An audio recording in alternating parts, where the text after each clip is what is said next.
Maman dit que tout le monde a un rêve. Le mien, c'est de devenir chevalière. Enfin, en réalité, c'est plutôt celui de papa. Papa dit que ce qu'il y a de beau avec les rêves, c'est que si on ne les réalise pas, on peut les transmettre à quelqu'un d'autre, un peu comme un cadeau. Avant ma naissance, mon père était persuadé que je serais le fils qu'il attendait tant.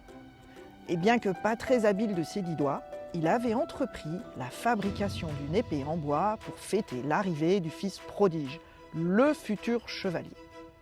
Du coup, j'ai accepté le cadeau de papa, l'épée en bois, et le rêve qui va avec.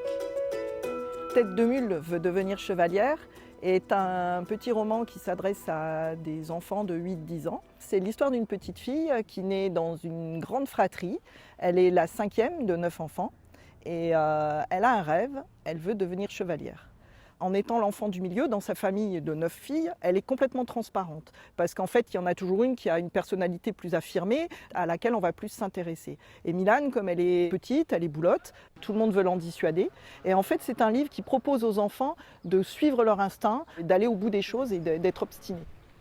L'autrice, Laura P. Sikorski, est une jeune femme de 27 ans. Elle fait partie de la charte des auteurs et illustrateurs jeunesse. Tête de mule est son premier roman.